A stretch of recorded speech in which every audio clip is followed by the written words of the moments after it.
Good evening and everyone. हम पढ़ रहे हैं बिजनेस स्टडीज़। बिजनेस स्टडीज़ में चैप्टर चल रहा है हमारा कंट्रोलिंग। कल हमने कंट्रोलिंग का प्रोसेस समझने की कोशिश करी थी।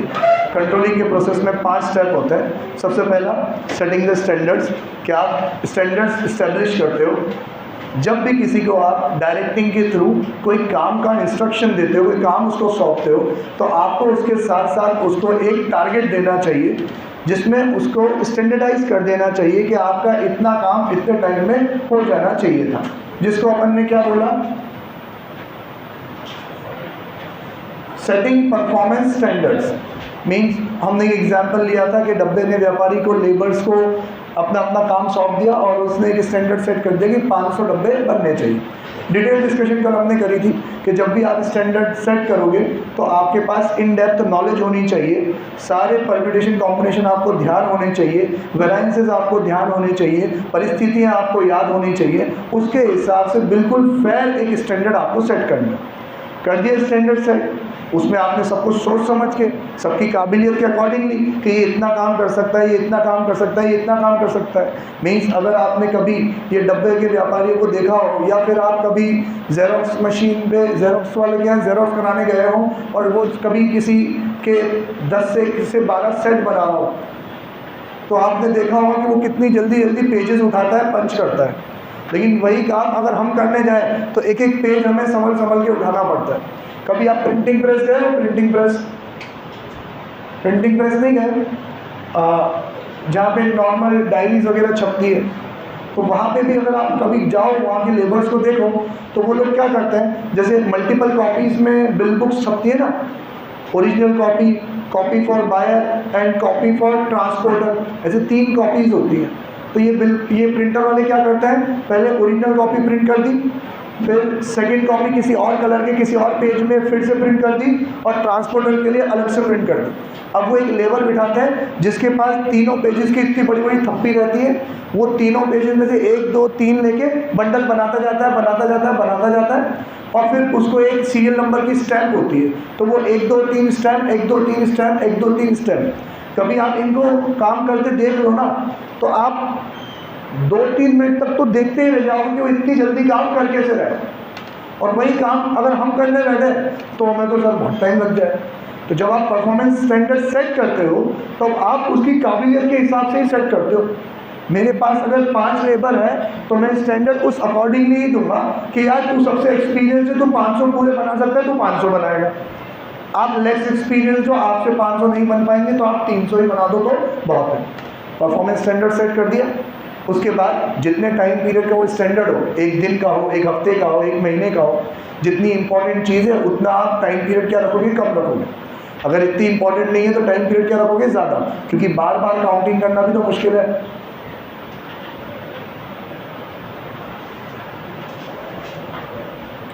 तो सेकेंड स्टेप क्या हुआ, इवैल्यूएशन ऑफ एक्चुअल परफॉर्मेंस, कि अब जो एक्चुअल परफॉर्मेंस हुई उसको हम क्या करेंगे, इवैल्यूएट करेंगे, मेजर करेंगे। मेजर करते टाइम हमें ध्यान रखना है जिस यूनिट्स में हमने स्टैंडर्ड सेट करें, सेम यूनिट्स में हमें क्या करना है, मेजरमेंट भी करना है। फिर तीसरी वाला तो बहुत बेकार था सर, कंपेयर करना है, तो ऑब्वियसली वो तो मेजर करते ही कंपेयर हो जाएगा। मुझे पता है मुँह पे 500 का टारगेट है, 400 ही बने हैं, 100 का क्या आ गया, डिविएशन। आज एक मेन जो 2 मेन आज स्टेप्स है ना, वो आज पढ़ेंगे कि सर अब जब डिविएशन आया तो उस डिविएशन का क्या करना है हमको।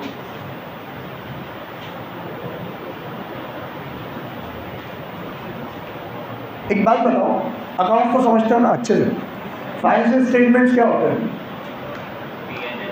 P&L और बैलेंस शीट क्या होते हैं वो। अगर हम अकाउंटिंग स्टेजेस के अकॉर्डिंगली बात करें तो सबसे पहले आइडेंटिफाई करना होता है, फिर रिकॉर्ड करना होता है, फिर क्लासीफाई करना होता है, क्लासीफाई के बाद समराइज करना होता है, समराइजेशन के बाद P&L बैलेंस शीट आती है। तो उस स्टेज को क्या बोलते हैं अपन, रिजल्ट्स, क्या बोलते हैं उसको अपन, रिजल्ट्स। साल भर आपने बिजनेस करा, उस बिजनेस को आपने इवेल्युएट करने के लिए पहले क्या करा, मेजर करा ना। एक ट्रांजेक्शन आपने क्या कर दिए, रिकॉर्ड कर दिए। तो वो रिकॉर्डिंग मेरे किसी काम की है क्या, नहीं सर। आपने लेजर बनाया क्योंकि लेजर के बैलेंसेस तो काम के हैं, ठीक है। इंडिविजुअल कस्टमर का हिसाब देखना हो तो वो लेजर काम का है। फिर आपने समरी बना दी, क्योंकि हर कोई हिसाब में झिक झिक नहीं करता, सबको सिर्फ बैलेंस जानना होता है, समरी बना दी। समरी के बाद रिजल्ट क्यों बनाते हैं? एक्चुअल पोजीशन पता करने के लिए। क्यों पता करते हो आप?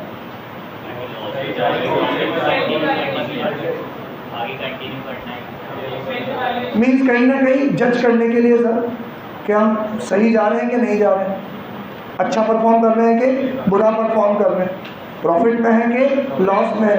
मेरे 2 फ्रेंड बर्बाद हो गए, बैंकक्रप्ट हो गए, नौकरी कर रहे हैं आज सिर्फ इस वजह से कि उन्होंने अकाउंटिंग नहीं करी। उनको पता ही नहीं पड़ता था कितना कमाते हैं, जितना कमाते थे उससे ज़्यादा खर्च कर देते थे, क्योंकि पैसा हाथ में बहुत होता था, तो बर्बाद हो गए। तो हम अकाउंटिंग क्यों करते हैं? ये जज करने के लिए प्रॉफिट कर रहे हैं कि प्रॉफिट कमा रहे हैं कि लॉस में जा रहे हैं। अब आपको पता है ये एक स्टैट्यूटरी कंप्लायंस है कि जब आप फाइनेंशियल स्टेटमेंट बनाओगे तो आप उसको कॉलमनर फॉर्म में 2 साल का बना के दोगे। 2 साल का बना के दोगे मतलब एक तो आएगा प्रीवियस ईयर और एक आएगा करंट ईयर। मतलब अगर मैंने P&L बैलेंस शीट बनाई तो P&L के हर आइटम के पास एक सेम अमाउंट लिखा हुआ होगा लास्ट ईयर का। ऐसा क्यों करते हैं वो लोग?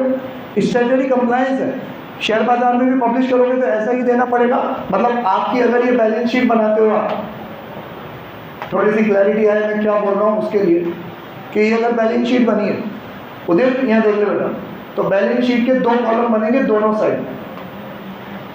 कि अगर मेरा ये फर्नीचर है तो ये तो आएगा करंट ईयर और ये रहेगा प्रीवियस ईयर।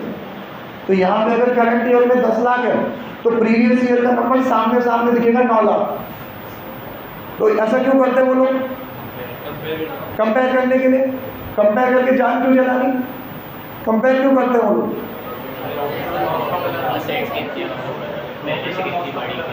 प्रॉफिट और लॉस तो करंट ईयर का पता पड़ गया ना। अब पिछले साल से उसको कंपेयर क्यों कर रहे हैं? 1 बाय 1 बोलो, ऐसे तो समझ में नहीं आया। ऐसे हैंड रेज करके डायरेक्ट बोल नहीं देना होता। चल शुभ बोल। फिर भी एनालिसिस के लिए। क्या एनालिसिस करते हैं हम? ग्रोथ एनालाइज के लिए। मतलब कहीं ना कहीं ये चेक करने के लिए बढ़ रहे हैं कि घट रहे हैं। प्रॉफिट तो कमा रहे हैं लेकिन पिछले साल से कंपैरेटिव कितना कमा रहे हैं। ठीक है, अब सोचो जब यही चीज़ P&L के लिए होती है तो एक एक खर्चा आमने सामने दिखने लग जाता है कि पिछले साल पोस्टेज का कितना खर्चा था, इस साल कितना खर्चा है। पिछले साल सैलरी का कितना खर्चा था, इस साल कितना है। वेजेस कितना था, इस साल कितना है। तो एक एक खर्चा, एक एक इनकम आमने सामने देख के वो लोग क्या चेक करना चाहते हैं? वो ये चेक करना चाहते हैं कि इस साल में और पिछले साल में कहाँ कहाँ पॉजिटिव चेंज आया और कहाँ कहाँ नेगेटिव चेंज आया, और इस चेंज को वो क्या करेंगे, चेंज जान के वो क्या करेंगे। चलो आपको पता पड़ गया कि इस साल सैलरी ज़्यादा गई, इस साल पोस्टेज का खर्चा ज़्यादा हुआ, इस साल वेजेस का खर्चा कम हुआ। तो जो खर्चा कम हुआ तो बिल्कुल सही हुआ, लेकिन जो खर्चा ज़्यादा हुआ उसको जान के क्या करोगे आप? कंट्रोल करेंगे ना, ताकि नेक्स्ट ईयर के लिए हम कुछ करेक्टिव एक्शंस ले सकें कि भाई ये इतना ज़्यादा वेरिएशन इसमें नहीं आना चाहिए।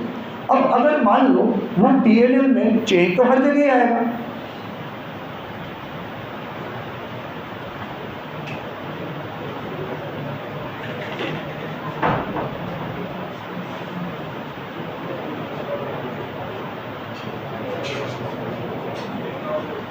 यार तुम्हारी क्लास का टाइम क्या है दोनों भाई? क्लास का टाइम क्या है तुम्हारी? 4:30। फिर रोज ही क्यों लेट होते हो तुम? वॉल्यूम बढ़ा। हाँ कहते हैं एग्जाम देने गए कुनाड़ी से नहीं था जाम। तो जब निकला तब नहीं होगा, अभी तो बहुत जाम हुआ, सब मेले में जाने लग गए अभी से। ठीक है, क्या बात कर रहे थे अपन? कंट्रोल की बात कर रहे थे। अब आप क्यों एक्सपोजर, मैडम देखो प्लीज़, चलने देना, तू तो लाइव पढ़ रहा है यार। तो अब अगर हर चीज़ को ही कंट्रोल करने बैठे, मतलब मान लो P&L भी कॉलमनर बनता है, करंट ईयर प्रीवियस ईयर में चेंज तो आता ही है, और चेंज का भी एक ऑब्जेक्टिव असेसमेंट होता है। ऑब्जेक्टिव असेसमेंट होता है मतलब एक एग्जांपल से समझाता हूँ। पिछले साल मेरी सेल थी 10 लाख, इस साल मेरी सेल है 12 लाख, तो कितना % इंक्रीमेंट हुआ? 20% इंक्रीमेंट हुआ। तो मैं कहीं ना कहीं ये सोच सकता हूँ कि 10 लाख का माल 12 लाख सेल किया, मेरी इनकम 20% से बढ़ी है, तो कहीं ना कहीं खर्चा भी बढ़ेगा ही, सही ना? छोटे मोटे खर्चे भी बढ़ेंगे ही सही। हाँ चलो, अब खर्चे में मैंने सोचा कि 5 से 10% खर्चा तो महंगाई की वजह से भी बढ़ता है, महंगाई भी बढ़ेगी ना यार, रेटें बढ़ेगी, तो 10% खर्चा तो महंगाई की वजह से भी बढ़ता है। फिर मैं कहता हूँ कि मेरा ग्रोथ 20% हुआ है, तो जो परचेज है वो भी 20% तो बढ़ेगा ही बढ़ेगा, लेकिन बाकी के खर्चे बिल्कुल 20% नहीं बढ़ेंगे। बाकी के खर्चे 20% बढ़ेंगे तो फिर मैं कमाऊँगा क्या? जो फिक्स एक्सपेंडिचर है तो फिक्स्ड होना चाहिए, सिर्फ रेटें ही चेंज होनी चाहिए। तो अब मैंने ऑब्जेक्टिव असेसमेंट करने के बाद सबका एक वेरिएंस ले लिया। एक वेरिएंस ले लिया मतलब मैंने कहा कि देख, मेरे स्टाफ की सैलरी मैंने खुद ने 15% से बढ़ाई है, क्योंकि महंगाई 10%, मेरी ग्रोथ 20%, तो स्टाफ को भी बेनिफिट मिलना चाहिए कि नहीं। तो मैंने 15% से मेरी सैलरी, स्टाफ की सैलरी बढ़ाई है। तो पिछले साल की सैलरी और इस साल की सैलरी में 15% फ़र्क आना चाहिए कि नहीं आना चाहिए? आना चाहिए। अब अगर 15% फ़र्क आ रहा है तो सही है गलत है? सही है। अब मैंने देखा यार 20% आ रहा है, फ़र्क कितना आ रहा है? 20% आ रहा है। तो ये एक्स्ट्रा 5% का फ़र्क किस बात से है? ऐसे में एक एक चीज़ के लिए ऑब्जेक्टिव असेसमेंट करता गया कि सर पोस्टेज मतलब चिट्ठियाँ भेजने का खर्चा। तो अगर मैं कस्टमर्स को कुछ लेटर्स भेजता हूँ किसी रीज़न से, कोई कॉरेस्पॉन्डेंस करता हूँ और मेरी सेल्स 20% से बढ़ी है, तो मान सकता हूँ कि पोस्टेज भी 20% से बढ़ जाना चाहिए, लेकिन वो बढ़ गया 50% से। सॉरी, तो बहुत बड़ा फर्क है। ऐसे हर जगह मैंने एक क्राइटेरिया सेट कर दिया कि इतना % फ़र्क आएगा तो चलेगा, इससे ज़्यादा फ़र्क आएगा तो फिर तो दिक्कत वाली बात है। अब सर फ़र्क तो सब में ही आया, कुछ चीज़ें अच्छी भी हुई, कुछ चीज़ें कम भी हुई। जहाँ मैंने सोचा 15% का फ़र्क आना चाहिए वहाँ 12% का ही आया, जहाँ मैंने सोचा 15% का फ़र्क आना चाहिए वहाँ 10 ही आया, कहीं पे 15 की बजाय 20 आया, 25 आया, 50 आया। तो सर P&L में तो 25 आइटम है, 25 आइटम का अगर आप एनालिसिस करने लग गए, लॉजिक ढूंढने लग गए कि इधर फ़र्क क्यों आया, इधर फ़र्क क्यों आया, इधर फ़र्क क्यों आया, तो पूरा एक साल निकल जाएगा CID की तहकीकात करते करते, है कि नहीं? तो इन्वेस्टिगेशन हो जाएगी फिर तो पूरी, तो पूरा साल तो यही कि इसमें फ़र्क क्यों आया, इसमें आप लॉजिक ही ढूंढते रह जाओगे। तो भाई हम 2 लॉजिक अपनाते हैं, 2 कंसेप्ट अपनाते हैं। एक तो बोलते हैं KRA, की रिजल्ट एरिया, KRA, की रिजल्ट एरिया, और दूसरा बोलते हैं मैनेजमेंट बाय एक्सेप्शन। तो की रिजल्ट एरिया ये कहता है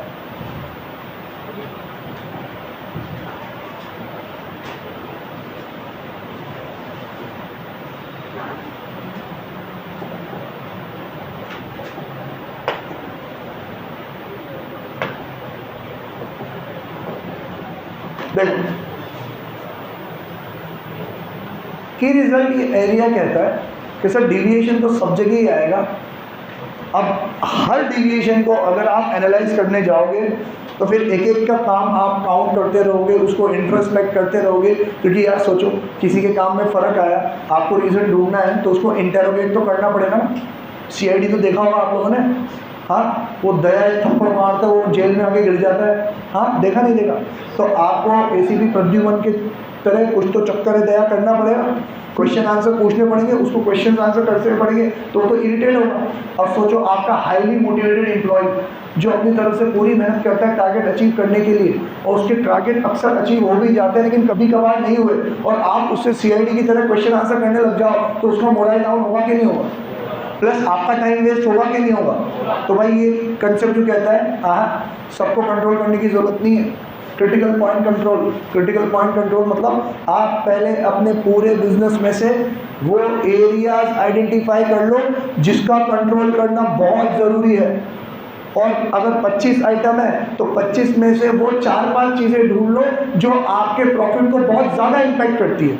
एग्जाम्पल लेते हैं अपन कि कंस्ट्रक्शन की कंपनी है, वहाँ पे सबसे ज़्यादा शगुन कंस्ट्रक्शन की कंपनी है, वहाँ पे सबसे बड़ा खर्चा होता है वेजेस का और छोटा मोटा खर्चा होता है पोस्टेज का। तो यार मैं देख रहा हूँ कि पोस्टेज में पिछले साल से इस साल में फ़र्क 50% आया और वेजेस में 5% आया। 50 और 5 दिखने में क्या लगते हैं, लेकिन इंपॉर्टेंट कौन सा है, 50% के 5%? अगर उसकी 1000 करोड़ की बैलेंस शीट है, मतलब 1000 करोड़ का उसका मान लो रेवेन्यू है, और उसमें से 500 करोड़ तो उसका क्या है, सिर्फ वेजेस, तो 500 करोड़ का 5% कितना हो गया, 25 करोड़। कितना हो गया? और जो पोस्टेज का उसका खर्चा है ना, वो है 1 लाख रुपए का। चिट्ठियाँ कितने की भेज देगा? 1 लाख रुपए की। 1 लाख रुपए का खर्चा कितना हो गया? 1.5 लाख हो गया। आप परसेंटेज में देख रहे हो 50%, और मैं अमाउंट में देख रहा हूँ भाई 50,000 और 25 करोड़। तो ज़्यादा इंपॉर्टेंट कौन है? 25 करोड़। 1 लाख वाले को तो मारो गोली, होने दो। वो तो 1 लाख से 2 लाख भी हो जाए तो इतना कम नहीं है। उधर अपना एनर्जी रिसोर्सेज वेस्ट नहीं करेंगे, अपन किधर वेस्ट करेंगे? कहाँ पे इन्वेस्ट करेंगे? क्रिटिकल कंट्रोल पॉइंट पे, ऐसे चीज़ों पे जो सबसे ज़्यादा ज़रूरी है। जहाँ गलती हो गई तो खामियाजा बहुत ज़्यादा भुगतना पड़ता है। तो अब आपका बिजनेस है, आपको आइडेंटिफाई करना है कि कौन कौन से पॉइंट एकदम क्रिटिकल है। जैसे अगर साल भर हम आपको पढ़ाएं, तो साल भर आपके जैसे ही बैच शुरू होता है तो हम ना सिलेबस पे इतना ध्यान देते हैं, हम ना ही टेस्ट पे इतना ध्यान देते हैं, ना ही आपकी परफॉर्मेंस पे ध्यान देते हैं। लेकिन जैसे धीरे धीरे टाइम आता जाता है और अब आपके एग्जाम नज़दीक आ गए, तो फिर तो हम आपकी अटेंडेंस पे भी ध्यान देते हैं, आपके आने वाले मार्क्स पे भी ध्यान देते हैं, आप लेट आते हो तो उस पर भी ध्यान देते हैं, टेस्ट नहीं देते हो तो उस पर भी ध्यान देते हैं, और एक एक को बुला के डांटते भी, क्योंकि अब पॉइंट कौन सा है? Critical point. ठीक है, आपके जितने भी इवेंट्स होने वाले होंगे वो सब अक्टूबर तक एंड हो जाएंगे। अक्टूबर के बाद हम कोई इवेंट नहीं करेंगे, क्योंकि ये पॉइंट कौन सा आ गया? क्रिटिकल पॉइंट आ गया। तो आपको आइडेंटिफाई करना पड़ेगा कि बिजनेस में कौन सा एरिया बहुत ज़्यादा हमारे परफॉर्मेंस के लिए क्रिटिकल है, वही कंट्रोल करेंगे, बाकी चीज़ों को कंट्रोल करने की ज़रूरत नहीं। ठीक है, अब चलो सर, मान लिया कंट्रोल तो करोगे, फिर सर कंट्रोल करोगे भी सही, वेजेस को कंट्रोल करना चाहते हो, 500 करोड़ से 525 करोड़ हो गए, लेकिन 5 करोड़ का डिविएशन आया। अब सर डिविएशन तो आएगा ही सही, ऐसा थोड़ी है कि आप एग्जैक्टली सेम ले आओगे, फर्क तो आएगा ही सही ना। बहुत सारे फैक्टर्स होते हैं। क्या फैक्टर्स होते हैं कि सर इस साल तो उन लोगों ने स्ट्राइक ही कर दी थी लेबर से, हमारी मांगे पूरी करो, तो हमें तो पूरी करनी पड़ेगी, नहीं तो हम हमारा बिजनेस कैसे रन करेंगे। इस बार गवर्नमेंट का ऑर्डर आ गया कि पहले जो प्रोविडेंट फंड 8% देते थे, अब कितना देना पड़ेगा? 12% देना पड़ेगा। गवर्नमेंट का ऑर्डर आ गया कि पहले संडे की छुट्टी नहीं मिलती थी, अब संडे की छुट्टी देनी पड़ेगी। गवर्नमेंट का ऑर्डर आ गया कि एम्प्लॉय स्टेट इंश्योरेंस में पैसा जमा कराना पड़ेगा, तो आप इसमें क्या कर सकते हैं? कुछ भी नहीं कर सकते। और सर महंगाई भी तो बढ़ी, वेजेस भी तो बढ़ाने पड़ेंगे। तो इन सब के चलते आपको एक मार्जिन सेट करना पड़ेगा। ऑब्वियसली 15 आइटम में से 5 ही कंट्रोल करूँगा, लेकिन उन 5 पे भी जिद करके हाथ धो के पीछे नहीं पड़ जाऊँगा। उन 5 का भी एक मार्जिन सेट करूँगा कि परिस्थितियों के चलते कितना डिफरेंस आएगा तो चलेगा। तो मैंने कहा यार 500 करोड़ की बात है, 2% का वेरिएंस आएगा ना तो चलेगा। 2% मतलब वो भी 10 करोड़ होता है, लेकिन हाँ यार हालात है, 2% चलेगा। अब 2% के अंदर डिफरेंस आ रहा है तो कोई बात नहीं, आगे आपको कुछ करने की ज़रूरत नहीं। लेकिन 2% से ज़्यादा का डिफरेंस है तो सर फिर तो ये बहुत इंपॉर्टेंट बात है। सारी चीज़ें छोड़ो, पहले इसके ऊपर ध्यान दो और अब पहुँचो आप रीड कॉस्ट पे। वही एसीपी प्रद्युमन की तरह पूरा इंटरोगेशन करोगे आप, सारी चीज़ें डिटेल में पूछोगे और जब तक पहुँचोगे कि ये कब फ़र्क आया तो क्यों आया। एक एक चीज़, मतलब हम क्या चेक करते हैं, अभी एक एग्जांपल से समझाओ कि जब भी हम कोई इवेंट करते हैं, मान लो आपकी पिकनिक है, तो पिकनिक के लिए हम पता है क्या करेंगे कि मुझे अब बस वाले के साथ बस अरेंज करनी है, तो मैं डायरेक्ट मुँह उठा के नहीं चल जाऊँगा। वो जो बोलेगा 1-2 लोगों से पता कर लिया, नहीं। मैंने पिछले साल बहुत मेहनत करी थी सही वेंडर ढूंढने के लिए। अब मैं पहले अकाउंटिंग डेटा में पुरानी रेट देखूंगा कि पिछली बार मेरी बस कितने की हुई थी, और वो डेटा देख के फिर उसके बाद नेगोशिएशन में जाऊंगा। अब अगर वो 4-5% या 10% तक इंक्रीज़ करता है तो चलेगा, एकदम ही ज़्यादा इंक्रीज़ करता है तो नहीं चलेगा। ठीक है, तो इस तरीके से मैं मेरे पास रिकॉर्ड को करंट रिकॉर्ड से 1 बाय 1 कंपेयर करूँगा और रीजंस ढूंढूंगा कि ये कमी क्यों आई।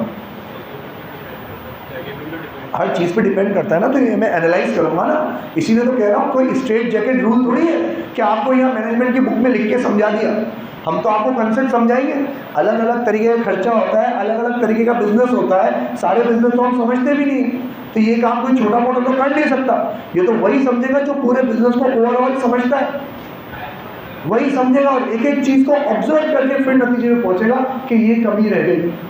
और अब डिविएशन पता पड़ गया, डिविएशन को हमने एनालाइज कर लिया, एनालाइज करने के से हमें रूट कॉज पता पड़ गया। रूट कॉज पता करके क्या करोगे? रूट कॉज पता करके क्या करोगे?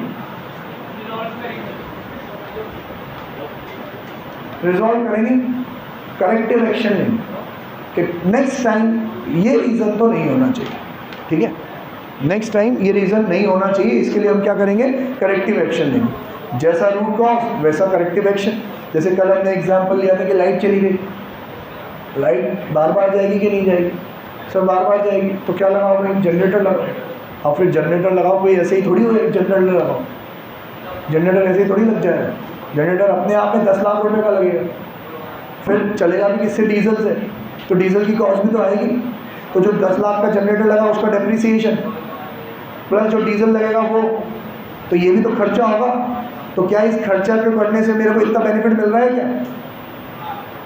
अगर मिल रहा है तो ऑब्वियसली लगाना चाहिए, और अगर नहीं मिल रहा है तो फिर तो कोई और एक्शन लो, ठीक है। तो करेक्टिव एक्शन भी बेस्ड ऑन प्रॉब्लम, जो प्रॉब्लम है उसमें करेक्टिव एक्शन लेना चाहिए। जैसे बड़ी बड़ी कंपनीज पता है क्या करती है, अभी हम लोगों ने सीखा है कि फाइनेंशियल स्टेटमेंट कब बनता है, ईयर के एंड में। अब बड़ी कंपनी कह रही है अबे ईयर के एंड में फाइनेंशियल स्टेटमेंट बना के झक मारेंगे क्या, अब पछता है और क्या, जब चिड़िया चुग गई खेत, जो गलती हो रही थी वो तो साल भर तो कंटिन्यू हो गई, अब अगले साल के लिए सुधरेगी, तो 1 साल तक तो नुकसान भोग लिया हमने। तो थोड़ी बड़ी कंपनी क्या करती है, 6 महीने में बनाती है। उससे बड़ी कंपनी क्या करती है, 3 महीने में बनाती है। और बड़ी कंपनी क्या करती है, 1-1 महीने में भी बनाती है, ठीक है, ताकि वो टाइम पे चीज़ों को क्या कर सके, कंट्रोल कर सके। तो चलो पढ़ते हैं। Analysing deviation. Some deviation in performance can be expected. Sir थोड़ा डेविएशन तो हम एक्सपेक्ट करते ही हैं, आएगा ही से। It is therefore important to determine the acceptable range of deviation. क्या पता लगाओ भाई, acceptable range पता लगाओ। These deviation need to be analyzed for their causes, और फिर उनको analyze करो। Deviation may have multiple causes for their origin। सब व्यवहारिक सी बातें कह रखी है उसमें कि सर deviation तो आएगा, हर जगह आएगा, तो आप पहले क्या पता लगाओ, एक्सेप्टेबल रेंज पता लगाओ। अब अगर एक्सेप्टेबल रेंज से ज़्यादा है तो फिर डिफरेंस जो है वो किस वजह से आया, रीज़न पता लगाओ। और रीज़न तो मल्टीपल हो सकता है, एक ही नहीं, मल्टीपल रीज़न हो सकता है। तो प्रिंसिपल ऑफ मैनेजमेंट कंट्रोल, अब इधर का 2 चीज़ बताएंगे हम आपको कि अगर आपको कंट्रोल करना है ना तो उसके 2 प्रिंसिपल हैं। पहला है क्रिटिकल पॉइंट कंट्रोल, कि सबको कंट्रोल करने की ज़रूरत नहीं है। It is neither economical not easy, ना सस्ता पड़ेगा ना ही आसान है to check on each and every activity in the organisation. Control should therefore focus on key result areas, KRAs बोलते हैं इसको, KRAs, key result area which are critical to the success of an organization. For instance, in a manufacturing organization, an increase of 5% in labor cost may be more troublesome than a 15% increase in postal charges. वहाँ का 5% ज़्यादा trouble देगा आपको किससे, 15% इससे। तो पहले तो आप आइडेंटिफाई करो कौन कौन सी चीज़ें इंपॉर्टेंट है, ठीक है। हर बिजनेस का अलग अलग होता है, आपके बिजनेस का आपको आइडेंटिफाई करना है कौन सी चीज़ क्रिटिकल है, कौन सी चीज़ क्रिटिकल नहीं है।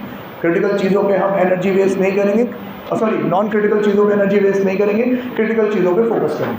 कर लिया। अगला है management by exception, stage 1 stage 2।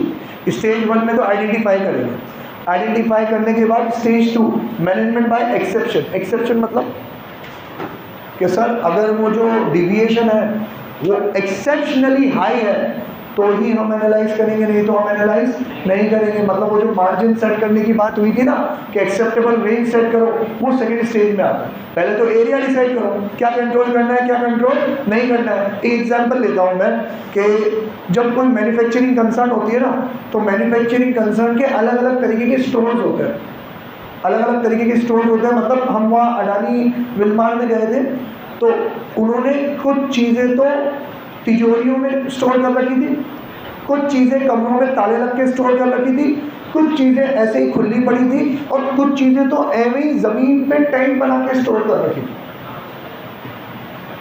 ज़मीन में खड्डे करके लिक्विड स्टोर कर रहे। क्यों? क्योंकि इतना इंपॉर्टेंट नहीं है, कहीं नहीं जाएगा। अब जैसे मान लो 2 चीज़ें उनकी, जैसे उनका पैकिंग मटीरियल, कोई ले भी जाएगा तो क्या करेगा, कुछ नहीं करेगा। उनके मशीनरी के पार्ट्स, छोटे छोटे पार्ट्स है ना, वो कोई नहीं ले जाएगा, तो वहाँ पे सिक्योरिटी बहुत कम है। लेकिन उनका सर्वर, उनके सर्वर रूम में बहुत हाई सिक्योरिटी। आपने मूवीज़ में भी तो देखा होगा ना, सर्वर रूम्स जो होते हैं, सर्वर रूम समझते हो आप कैसे होते हैं? ये बड़े बड़े कमरों के बराबर होते हैं, इवन बिल्डिंग्स के बराबर के सर्वर रूम्स होते हैं। तो उन सर्वर रूम्स के आगे बहुत हाई सिक्योरिटी होती है, क्योंकि थोड़ा सा भी डेटा अगर लीक हो गया तो हमारा बिजनेस क्या हो सकता है, बर्बाद हो सकता है। बैंकिंग के सर्वर तो एकदम हाईली सिक्योर होते हैं, बैंक के सर्वर, क्योंकि बैंक का सर्वर अगर किसी ने हैक कर लिया तो उसके तो मजे ही मजे हो जाएंगे। ठीक है, तो भाई क्रिटिकल एरिया आइडेंटिफाई करो। अब एरिया आइडेंटिफाई किया तो उसके बाद उसकी रेंज भी आइडेंटिफाई करो। On the believe that and attempt to control everything results in controlling nothing. Important line है यार, मार्क कर लेना कि अगर हर चीज कंट्रोल करने जाओगे तो कहां जाके गिरोगे, कुछ भी कंट्रोल नहीं कर पाओगे। दस only a significant deviation which go beyond the permissible limit should be brought into the notice of management। कि मैनेजमेंट के नोटिस में कौन कौन से डिविएशन आने चाहिए, तो सिग्निफिकेंट जो वो जो एक्सेप्टेबल रेंज है जिसके ऊपर बोलते हैं परमिसिबल लिमिट, उससे क्या हो गया भाई, ज़्यादा हो गया। Thus, if the plan lays down 2% increase in labor cost is an acceptable range of deviation in a manufacturing organization, only increase in labor cost beyond 2% should be brought into the notice of management। 2% अगर आपका acceptable range है तो 2% के ऊपर है तो वही notice में आए, नहीं तो नोटिस में आने की जरूरत नहीं है। चलो आगे बढ़ो। पहला क्या, एरिया, उसके बाद क्या है, range. Critical control point, management by exception. Critical control point, management by exception, मतलब यूँ समझ लो कि पूरे कंट्रोलिंग के चैप्टर में से 70% यही वाला पैराग्राफ काम का है, critical control point, management by exception. और रिमेनिंग 15% या यूँ कहूँ रिमेनिंग 20% ये टेकिंग करेक्टिव एक्शन वाला है। तो 70% वो, 20% ये, 90% हो गया। बाकी का तो सिर्फ 10% है, आया तो आया, नहीं तो नहीं आया। Now advantages of critical control point, critical point control and management by exception, it saves the time and efforts. पहला,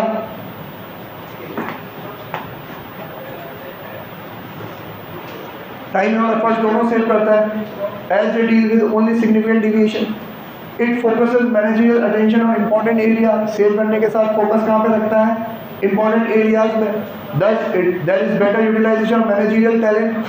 मैनेजर का टाइम वेस्ट नहीं हो रहा, उसका टैलेंट क्या हो रहा है, बेटर यूटिलाइज हो रहा है। The routine problems are left to subordinates, management by exception thus facilitates delegation of authority and increase morale of the employee। Facilitate delegation of authority और इंक्रीज मोरल ऑफ एम्प्लॉय। कैसे कि अगर manager सिर्फ important चीज़ों पे focus कर रहा है तो लेस इंपॉर्टेंट चीज़ें किसको डेलीगेट कर देता है, सबऑर्डिनेट को। तो डेलीगेशन में फैसिलिटेट किया इसने, प्लस वो जो इसको डेलीगेट किया उसका मोरल क्या होता है, हाई होता है कि सर मेरे पर ट्रस्ट करते हैं, मेरे को काम सौंप दिया उन्होंने। ठीक, next, it identify critical problems which need timely action. Sir अगर हम ऐसा नहीं करें, इंपॉर्टेंट चीज़ों को नहीं करें तो हमारा टाइम वेस्ट होगा सो अलग, प्लस इंपॉर्टेंट चीज़ें हमारी नज़र से रह भी जाएंगी। तो अगला इसका बेनिफिट क्या है कि जो इंपॉर्टेंट चीज़ें हैं वो बिल्कुल टाइम पे हमारी नज़र में आ जाती हैं। It identify critical problem which need timely action to keep organisation on right track. Complete. अब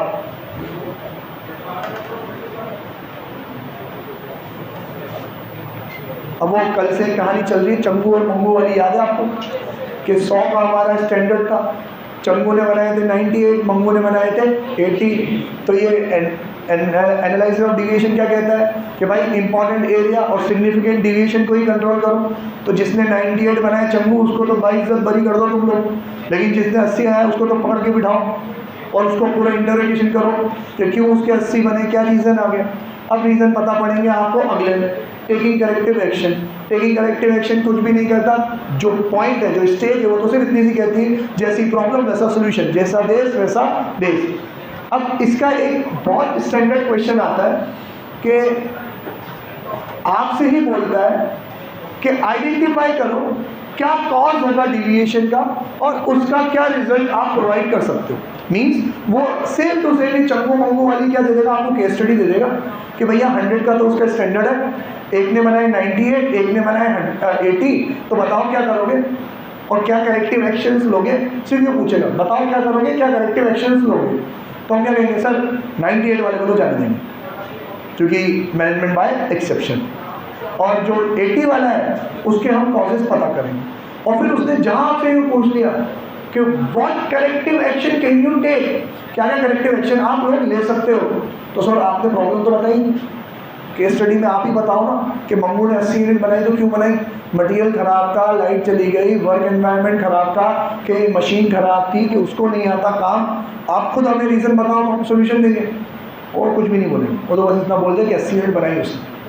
तो फिर इस क्वेश्चन में हमें क्या करना होता है, डिट्टो ये टेबल बना के आनी होती है एग्जैक्टली, स्टार मार्क कर लो, 3 स्टार मार्क कर लो, यही टेबल बना के आनी होती है कि there may be few instances कि ये कॉजेज हो सकते हैं, अगर ये कॉजेज है तो हम ये एक्शंस लेंगे। कि डिफेक्टिव मटेरियल है तो सर क्या चेंज करो, क्वालिटी स्पेसिफिकेशन, मटेरियल चेंज मत करो, मटेरियल तो आ गया, जो बिगड़ गया सो बिगड़ गया। अब जब आप मटेरियल खरीदते हो तो उसका जो स्पेसिफिकेशन है खरीदने का, वो स्पेसिफिकेशन चेंज कर दो, आप बेटर स्पेसिफिकेशन रखो और उसके अकॉर्डिंगली मटेरियल परचेज करो। डिफेक्टिव मशीन है तो सर रिपेयर हो सकती है तो रिपेयर करो, नहीं आ सकती है तो फिर क्या करो, रिप्लेस कर दो। ऑब्सोलीट मशीनरी, ऑब्सोलीट मशीनरी मतलब जो आपकी पूरी प्लांट मशीनरी वो क्या हो गई, आउटडेटेड हो गई। आउटडेटेड हो गई तो सर मॉडर्नाइजेशन करो, undertake control technological upgradation of machinery. Sir defective process, तो जिस टेक्नोलॉजी जिस प्रोसेस से आप काम कर रहे हो वही प्रोसेस क्या हो गया है अब डिफेक्टिव, नई नई टेक्निक आ गई है, modify the existing process. Defective physical conditions of work, sir गर्मियाँ इतनी हैं आपके यहाँ तो कूलर भी नहीं है, तो फिजिकल कंडीशन सुधारोगे तभी तो काम हो पाएगा, ठीक है। तो improve the physical conditions of work, कुछ भी नहीं किया लास्ट वाले में तो defective improve physical condition of work, physical condition of work, तो डिफेक्टिव है तो उसको क्या कर दो आप, इम्प्रूव कर दो, ठीक है। No corrective action is required when the deviation are within the acceptable limits, ठीक है sir. However when the deviation go beyond the acceptable range, specially in the important areas, it demands immediate managerial action so the deviation do not occur again and standards are accomplished। Corrective action में क्या कर रहे हो, अगर acceptable range में तो कुछ भी मत करो, एक्सेप्टेबल रेंज से हाई है और इम्पॉर्टेंट एरियाज में तो इमीडिएटली करेक्टिव एक्शन लो ताकि वही डिविएशन दोबारा से ना हो। Complete, bye, tata, see you.